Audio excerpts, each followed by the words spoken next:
This is Hubwonk. I'm Joe Selvaggi. Welcome to Hubwonk, a podcast of Pioneer Institute, a think tank in Boston.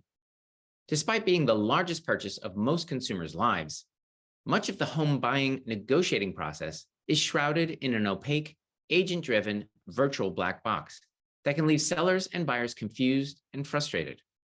While real estate agents can discuss their clients' sales terms in isolation, there's no common forum on which buyers may view other competing offers, leaving each to guess how best to meet sellers' asking price, closing dates, and inspection and finance contingencies.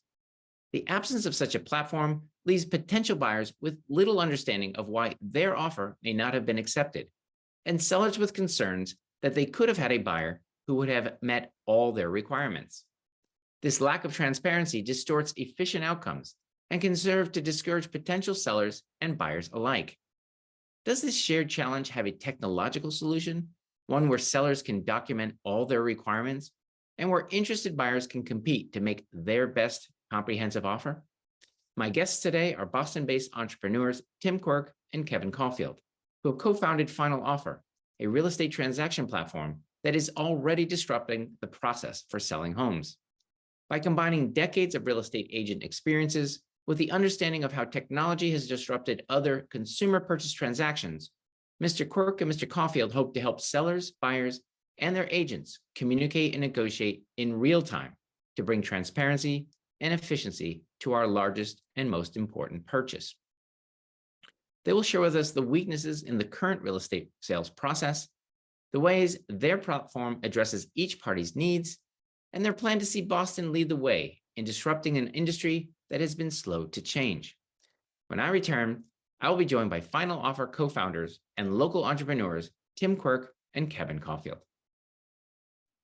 Okay, we're back. This is Hubwonk. I'm Joe Selvaggi, and I'm now pleased to be joined by real estate experts and co-founders of Final Offer, Kevin Caulfield and Tim Quirk. Welcome to Hubwonk.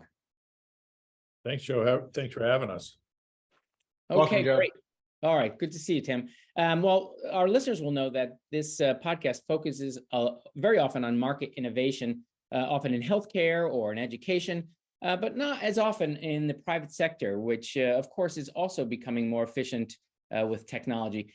Real estate, from my personal experience, seems to be an area that everyone shares an interest, but in my view, it's still a bit antiquated. We all understand we go out there looking for the perfect home, we might find it, and perhaps our offer isn't accepted. And often that disappointment is because we don't understand why. Or if we sold a home, again, we don't know where those buyers come from and how the negotiation happens under the veil of the agents and all. What I'm really excited about is you've come up with some innovation. You're a Boston company. You're building a platform, and I personally think it's very disruptive. So let's for our listeners' benefit, start at the beginning and explain how things work before your innovation. Let's start with you, Kevin. You've got a solid background, nearly 2 decades of real estate experience.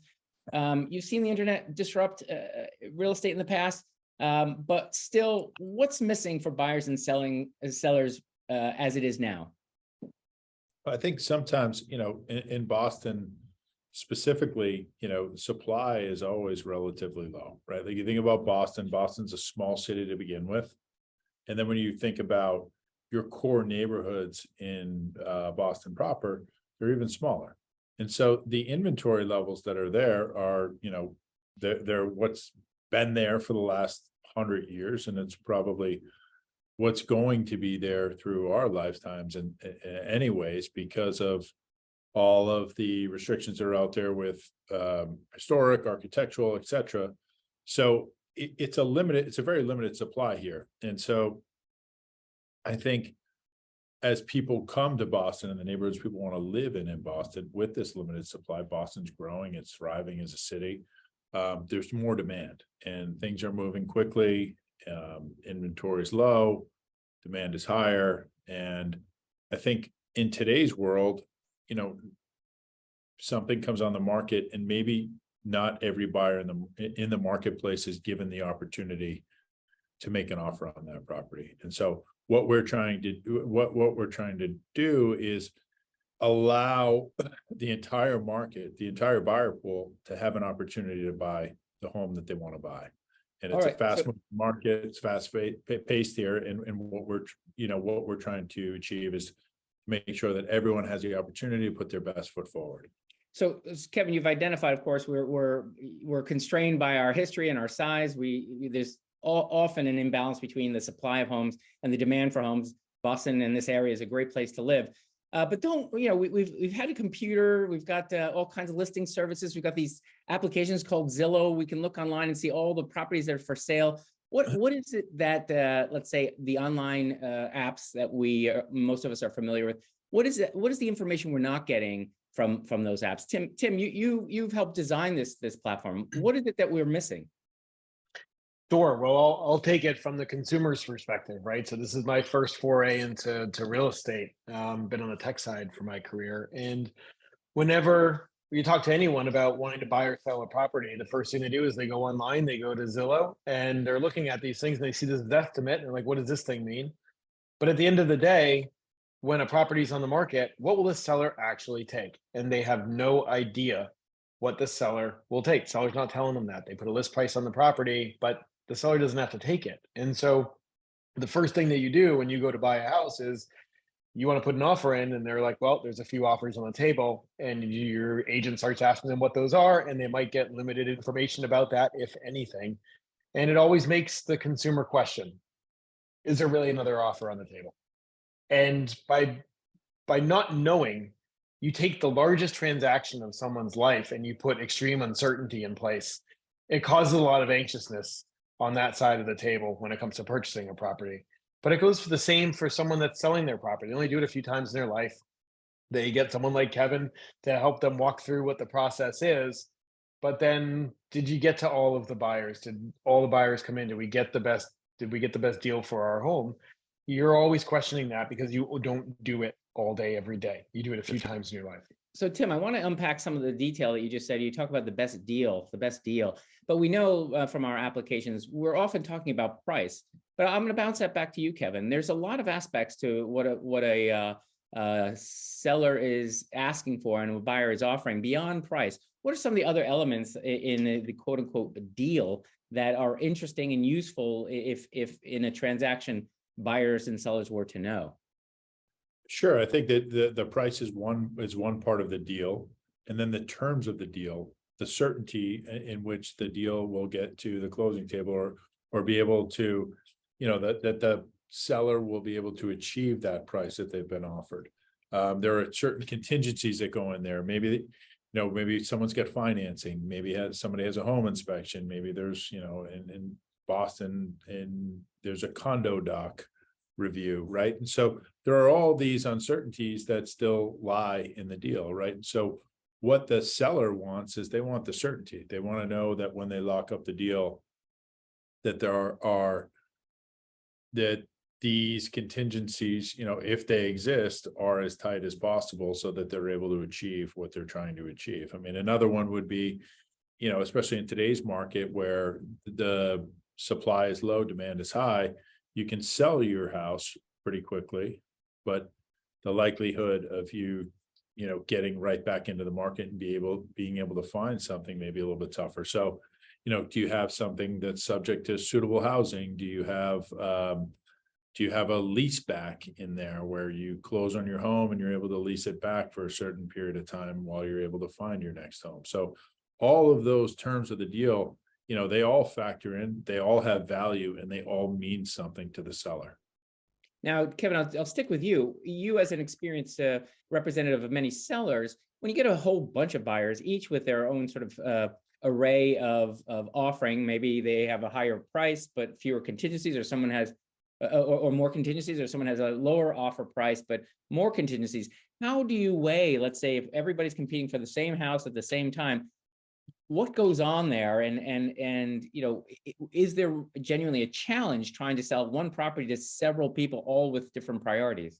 Oh, there's definitely a challenge. I mean, as offers come in, and even, when you get into situations where you're calling for offers, you're calling for best and final of offers, all these terms mean something different to each seller, right? And so if there's a way to normalize this so that people understand what they're bidding against, what they're bidding on, and excuse me, which each term that is attractive to the seller, if there's a value on that, is it easier for the buyers to understand what the seller's actually looking for and how meaningful that is. At the same token, for the seller to be able to say, hey, look, I want to close on this date, and this is why I want to close on it, and this is why it means something to me.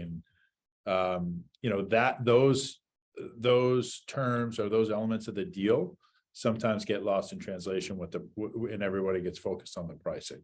Yeah, this seems to be a process that's very vulnerable. Again, our listeners may have lost a property they fell in love with, and they really don't know why. As you mentioned, there's so many elements. It really relies on perfect communication between sellers and their agents, and then the two agents communicating well with each other, and then back to the buyer. And all this is, again, trying to occur in real time. So I think we've done a pretty good job identifying the challenges of the current market. It's somewhat opaque, even though in theory we all know the asking price. Very little is known about all the elements beyond the asking price in real time as a property is up for sale. So I think we set the stage for where the frustration arises from. Now, Tim, back to you. In designing a product that's sort of, this is an age-old problem. Real estate has been transacted much the same way since time immemorial. How do you, from a technology perspective, offer buyers and sellers really what they're looking for? How do you approach something like this? Yeah. So what we thought was going to be an easy process actually became much more challenging than we had ever expected. So that's nice. What we do is pretty simple. So what if the seller could just disclose what they want, right? Actually be forthcoming. You look at our lives, and we're addicted to information, real-time information. These phones are connected to us at the hip, right? And so if a seller could give you the information on what they want, truly, not just about price, but also all of their terms, would that make it faster and more efficient for buyers to actually submit offers to the seller that matters to them most versus them guessing? And so that's part of what we've done, is we've allowed the seller to actually commit and contractually commit to the price and terms that they disclose on their listing on final offer. And go ahead. I want to drill down on that. So right now, if you are offering a property, you say my house is I want $1 million, but you don't really communicate anything else. You don't talk about close date. You don't talk about preference for contingencies. You don't talk about anything else, just price. So what you're saying is, by communicating all the elements of the seller's wishes, down to the detail, more buyers might be attracted, because whereas they may just be reaching on price, they may be more flexible on terms. So they're encouraged to offer when they might otherwise not feel competitive. Is that? That's right. Yeah, that's right. And then the fact that the buyers now have assurance that the seller is committed to take this offer, they have to take it. The question is, when do they have to take it? When it comes to our platform, at least they have the clarity to know what the seller wants and what they've committed to accept. And so for buyers that have been in the market, that have lost multiple times, you'll hear it from them again and again. I just wish I knew why I lost or what I needed to do to purchase this property, because this was the right place for our family at this moment. They just didn't have the ability to do so. And that's one of the major high level challenges that we're trying to solve with the final offer platform. So, okay. So what we're talking about is more communication. We're talking about transparency. We're saying with more information, we can have higher quality deals. Now let's say, okay, we've got more information. We've attracted more buyers. In theory, we're going to have higher competition as buyers for that same property. How do buyers, and I think you alluded to it earlier, and it seems to me at the very least, buyers will be assured that they're competing against another actual buyer and not let's say an assertion that there is another buyer. They'll be able to see the fact that another buyer exists. How do buyers view other buyers and the relative strength of their offers compared to each other? Yeah. So, it's been fascinating to see with what's happened with our platform to date, is that when an offer comes in, whether or not that is for something that the seller has committed to take, which in our world would actually get publicly disclosed what the price in terms of that offer is for all buyers to know what that is, so that if they wanted to purchase the property, they know exactly what they need to do to come in to be able to beat that offer. But if they've tried to negotiate with the seller, they may not be disclosing the price in terms of that offer, but an alert still goes out, and on the site in real time, you can see that an offer actually came in. And so the fact that the process that a buyer goes through to register with their agent to make an offer on our platform, including uploading a pre-approval and being verified that they can make an offer, gives buyers assurance that there's actually another offer there. And if they are interested in the property, it gets them to call their agent and say, did you see that an offer just came in? I'm interested. Please call the agent to find out what's going on. And so it gives buyers that comfort to be able to come to the table faster. And then as the process goes forward, very quickly, they'll be able to understand where they stand in that. And ultimately, what do they need to do to either purchase the property or to say, you know what, maybe it's too rich for me at this point and I'm out, but at least I know I'm out. Now, Kevin, I want to go back to you. You're the person who's dealing less with the technology, more with the human beings.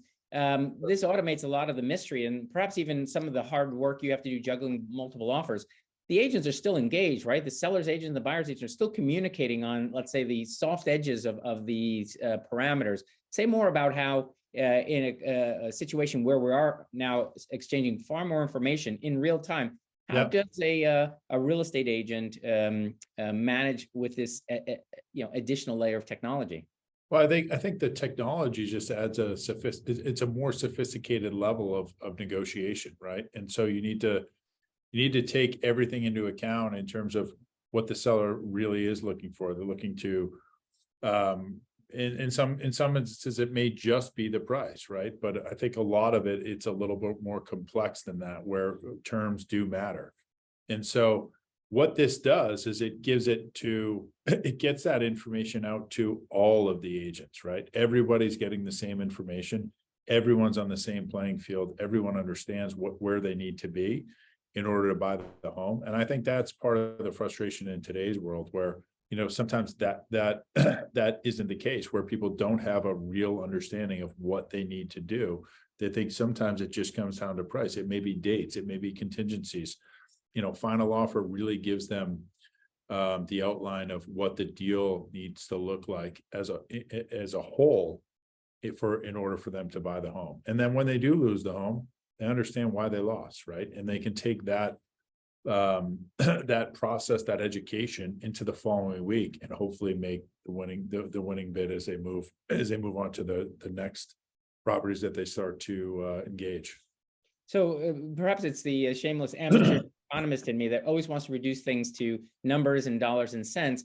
Given, of course, the price of the home is tangible and measurable. How do you create value or describe value, relative value of things like contingencies or close dates or things like that? All those how do you put a dollar sign on a close date, or how do you put a dollar sign on a home sale contingency or something like this? If we're going to transact using numbers, what numbers can we possibly assign to these relative values?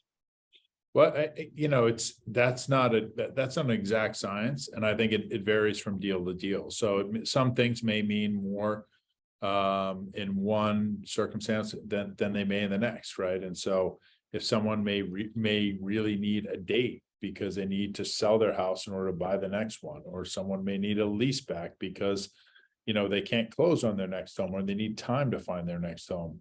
And I think that, that goes from client to client, but at least the client is able to think about it in a way where, as they're starting to think about listing the home, you get them in the mindset of thinking about selling the home and really what's important to them.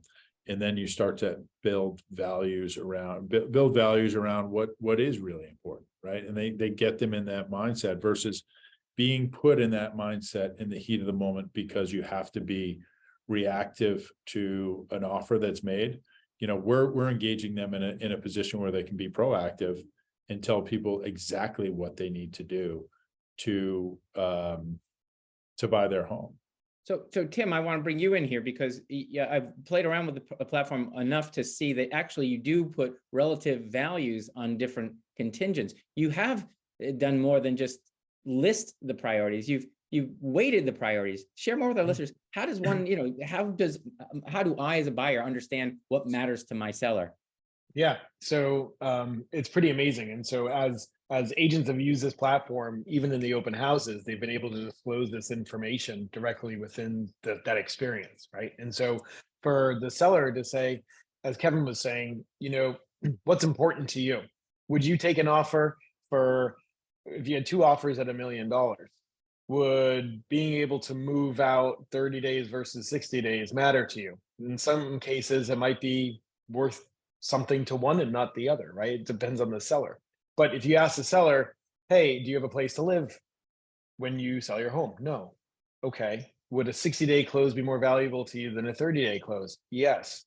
If a buyer was able to rent back the property to you rent free for 60 days after you close, would that be valuable to you to give yourself more time? Okay, let's talk about how much value that is. If you got $1 million offer, would you take 980 in order to be able to stay in the property for 2 months? Maybe, right? And so you have those questions asked of the seller that starts to get them in the mindset of this is what matters to me. And they can put those values on these terms and disclose those publicly to every buyer in the market so that that buyer can then either decide to go with one of the terms that the seller likes or they don't have to. And depending on how the seller has set those, that might improve and strengthen their offer, or it might weaken their offer versus someone else that would offer a different term. So it lets everyone know in seconds what the seller cares about, and it gives them a strategy to be able to decide how they want to make an offer that they know will be stronger or weaker in comparison to someone else, but they know for a fact what the seller wants. And so what's been so great about this is that instead of guessing, buyers are putting in offers that the seller cares about faster and more efficiently because they're being forthcoming with what they care about. So, but of course, as we know, buyers are competing with other buyers and maybe not always want to be competing with other buyers. Some of our listeners perhaps are fortunate enough to earn enough income that they can buy what they want and don't want to be bogged down with these details and just want to say, okay, Mr. Seller, what's your price? Let's take this off the market. Let's not enter in these elaborate auctions. I just want the property. What's your price? What does your software have to say about that? Sure. So we give sellers the opportunity to put what we call the final offer on their property. It's their, in some cases, their dream price and terms. In other cases, the price and terms that they just say, I need to sell my property. Maybe we put an energy price and terms on it and to move it quickly. It's up to them. But the fact is the seller themselves can put the price and terms that if someone gave it to them today, Joe, imagine Kevin walked into your house with a $10 million check. I don't know how much, maybe your property's worth 15. No, that would do it. That would do it. Okay. So you see where I'm going, right? So Yeah. you get that smile on your face when you think about what would that be? And you can disclose that to the market. And if someone really wants your property, imagine someone that's starting their family, trying to get into a town that's very difficult and they want the school system and they continue to lose. Would they pay your dream price and terms to know that they can be there for the next 20 years and raise their family there? They would. And we've seen it happen. So by putting the final offer out there, you give buyers the ability to make the decision for themselves. They can buy it immediately, take it off the market. And it gives sellers the ability to potentially get that dream price and terms that they want. We had it happen over the weekend out in Natick. So that's a perfect segue. I mentioned in the intro that your product now is live and serving the DC area, the DMV, I think you referred to it as, and of course our own Boston area. You mentioned Natick, but of course greater Boston. I want to take a step back and sort of talk about the development of this very exciting disruptive technology. You were there at the beginning, both of you. You created a product. What were some of, let's step back into the first iteration of the first version of the product. How did it, what surprised you when the rubber hit the road? You thought you had created this perfect product. What didn't it offer that you needed to quickly address? You want me to take this? So go ahead, Kevin. Let's hear it. So Joe, I was the guinea pig. And so as we beta launched here in Boston, I mean, there were my listings that were going up and, you know, the technology worked. And, you know, we didn't run any bugs with it, but as a user and, you know, as coming in as a listing agent and convincing your seller to do it, you know, this is a platform for the listing agent, for the seller, and it should and it should give them ultimate leverage and ultimately produce the best outcome for the seller. And, I think where technology can sometimes be black and white, real estate's a little bit gray.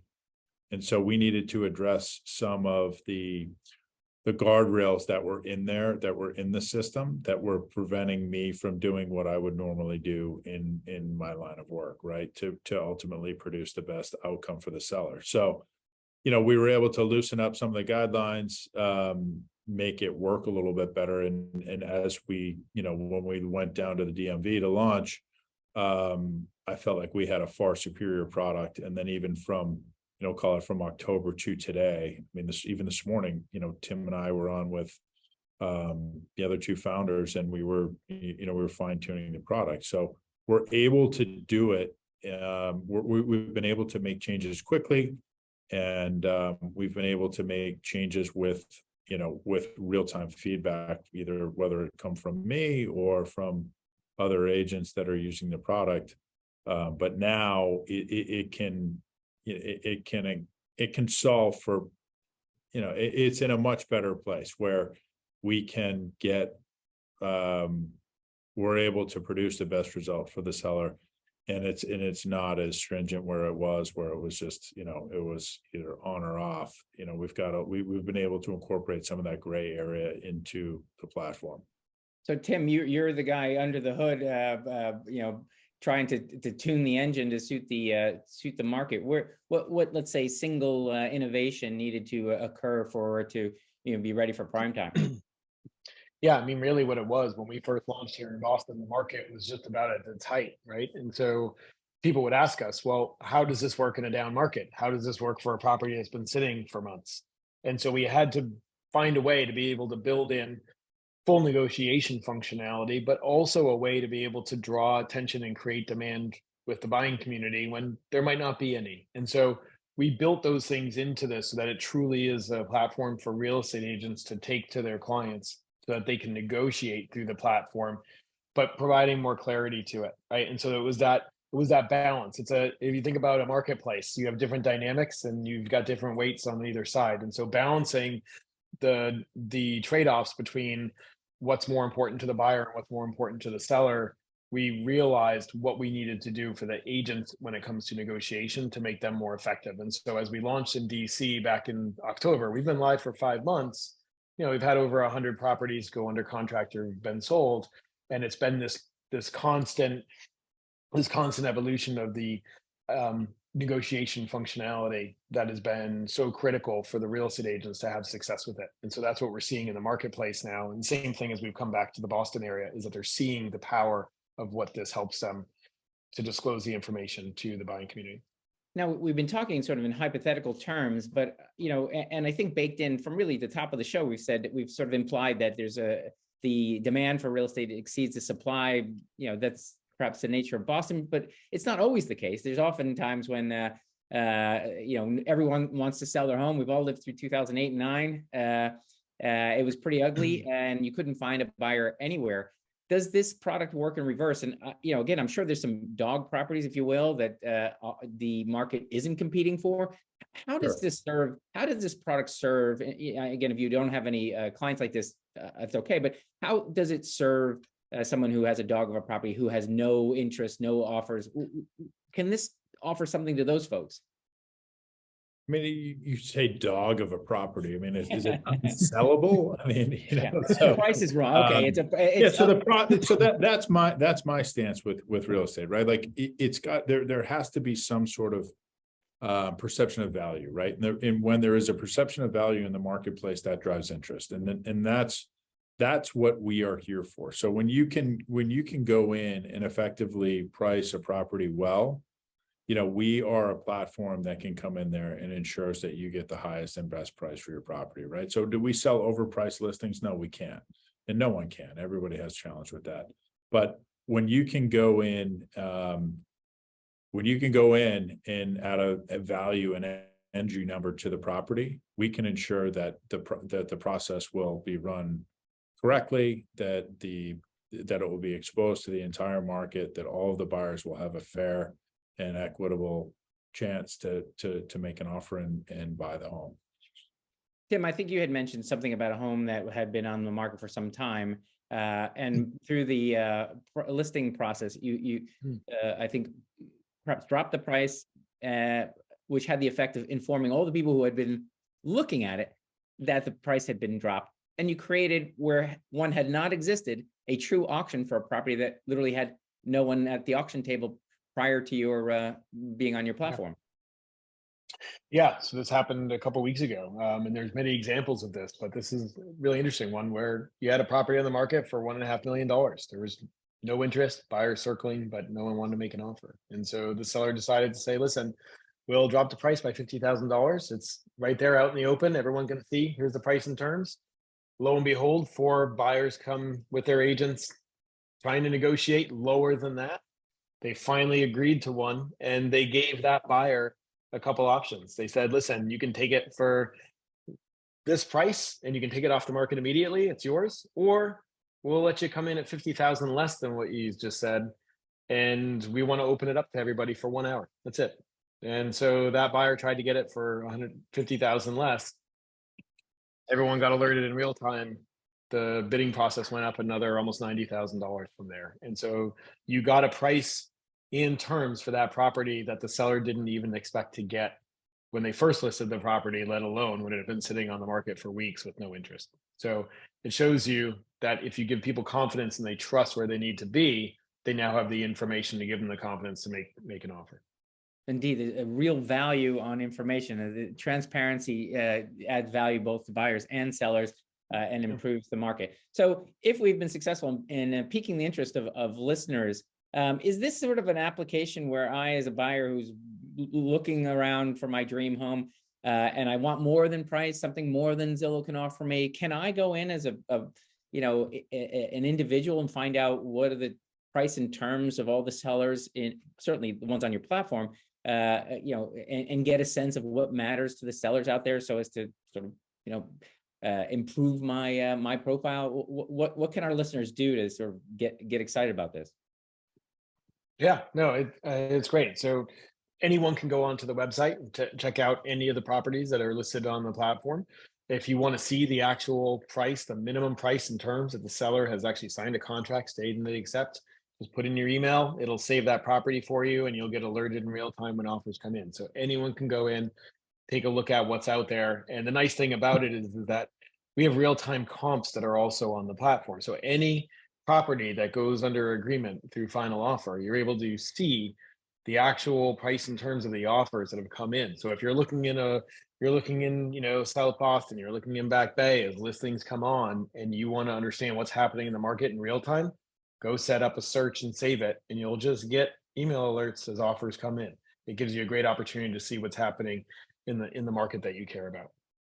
Now, Joe, just to add to that quickly, if you're going to come in though, this is a platform that was built for agents, right? And so if you want to list your home with final offer, you've got to do it with a real estate agent. Same with making an offer. If you want to make an offer on final offer, you've got to do it with a real estate agent. So that's the big thing, I think, and that's a differentiator for us anyways. It's like what we set out to make it a better experience for both the consumer and the agent. And in order to transact on the platform, it's got to go through your agent. So that to me follows in that your platform, we sort of glossed over it, but you want to make sure the seller is actually a seller and is prepared to sell given the contractual terms. But of course, buyers are real buyers. They're not making unqualified offers, so they have to be qualified to be genuine offers, and that's part of an agent's job. Now, for our listeners who let's start on the seller side. They get excited. They want to be on the platform. You mentioned you have to have an agent. Does the agent need some certification, or who are the agents that are already working on this, and what's the profile of an agent who embraces this sort of disruptive new technology? Either one, Kevin. So I think the agents that embrace this type of technology, I think, are more the progressive agents, right? That are looking for new and innovative tools to bring to their sellers. And that's what this is. And I think, anybody that's doing business, the right way and, is fully transparent in the process as they go to buy and sell homes, this is right in the wheelhouse there, right? And someone who's trying to either, your fiduciary responsibility is to drive the price for the seller. And this product in Final Offer as a platform, that's what it does. And we've seen it do it. And we've, as we continue, week in and week out, as we get more experience with the site, it's happening. And I think the transparency part of it is what is, in some ways, is what is driving the price, because people can actually trust that what they are seeing and what is being told to them is in fact what's going on at that point in time. So that in the competition, right? It's human nature. People get competitive. Real estate is an emotional buy. As people get caught in the heat of the transaction, we've seen pricing just escalate. And as I said, it's a tool for the listing agent. So the sellers have benefited, but at the same time, the people know exactly what they need to do to buy the home. And so I'd say the consumer or the buy side has benefited just as much. Yeah. Well, again, you mentioned agents are fiduciaries of their clients. But it strikes me not all agents are created equal. This in some ways reminds me of being the opposite of what I see as sort of the mythical practice. There's so many. I have friends and neighbors who I think they can sell their property, quote unquote, off market in a sort of secret, shadowy market where, instead of what we're talking about here is transparency, where your home is exposed to the widest possible market with as many details and features of the conditions of sale as possible. In the wide open space. In some agents' mind, being fiduciary means selling or buying off market in some shadowy place where only one buyer and only one seller are in the auction. Do you see it sort of as a sort of antidote to that sort of agent approach to differentiation? Yeah, I mean, I don't really believe in that. I mean, I think if you're truly going to bring the highest and best offer to the table, why would you not expose it to the entire market? Right. I think there's as we've touched on, the Boston market's smaller. The area that people want to live in, the neighborhoods they want to live in Boston are even smaller. So, and the inventory is tight, and it's constantly tight at different price points throughout the city. So why would you not expose it to the entire buyer pool? It just, that to me doesn't make sense. I mean, I think people have tried to create this exclusive or this facade that, if you sell this off market, it's a better experience. I mean, look, I understand there are certain circumstances where people may need to move things quickly and they don't want the disruption of fully marketing their home, and that's totally different. But I think it's really tough to make the argument that you've gotten the highest and best offer without exposing it to the entire buyer pool that's out there right now. So, Tim, back to you again. We're going to talk about the product itself or the platform itself. Listeners, whether they be potential buyers or sellers, where can they go to look at the product, perhaps watch property being auctioned in real time and seeing prices change, before their eyes? Can our listeners, in a sense, be sold on the platform by watching it succeed for other people? I certainly think so, and we've seen this happen. I mean, since we announced we're launching in Boston, our phones have been blowing up. Just go to finaloffer.com. That's all you got to do. So you go to finaloffer.com. We've got a short 90-second video there to actually walk you through what this thing is all about. If you're interested in listing property, call your agent. They'll help you. You want to make an offer on a property, call your agent. They'll help you make an offer on the platform. But first things first, just go in there, set up a saved search in the areas that you care about, and you'll get real-time information on properties that are in your local neighborhood or in areas that you're looking to buy. And it'll give you the information that no one else has. No one can see this type of information in real time. We've had a lot of people saying it's been amazing to watch this and actually educate them on what people are willing to pay and what the value of property really is in the areas that they care about. Indeed, given that everybody's is an amateur real estate expert and loves that hobby. To me, again, let's use an MBA term, addressable market. Is there any limit to what this platform can offer? Meaning, do you see any market or any homes that couldn't benefit in some way from, again, a more transparent transaction between buyer and seller? I think, when it comes to this way of doing business, I mean, you look at any industry, the more transparency that's been brought to it, the faster, more efficient it becomes. And the way in which you're able to use this platform as a seller to get the best outcome and as the way to get the buyer the best outcome is just speeding things. It's speeding things up, but in a way that gives you more confidence. So no, I mean, we've seen everything from a $250,000 studio unit in DC upwards to, we have properties that are over $10 million on the platform right now. It's all about, once you have demand for that property, you can very quickly understand, is there a market for it, or is there just one buyer for it? And if there is, you still got the opportunity to work with them to get the best outcome for both parties. Well, that's a great way to sort of tie it up with a bow. As fellow Bostonians, we're proud of you guys building a great business here in Boston, and we hope eventually when you take over the world, we'll have be able to celebrate your success again. So thank you both for being on the show. I'm certainly excited about the technology. I'm excited about your success as local entrepreneurs. Thank you for being on the show. Thank you, Joe. Thank you for having us. Thank you, Joe. This has been another episode of Hubwonk. If you enjoyed today's show, there are several ways to support Hubwonk and Pioneer Institute. It would be easier for you and better for us if you subscribe to Hubwonk on your iTunes podcatcher. If you want to help make it easier for others to find Hubwonk, you're welcome to offer a 5-star rating or a favorable review. We're always grateful if you share Hubwonk with friends. If you have ideas or comments or suggestions for me about future Hubwonk episode topics, you're welcome to email me at hubwonk@pioneerinstitute.org. Please join me next week for a new episode of Hubwonk.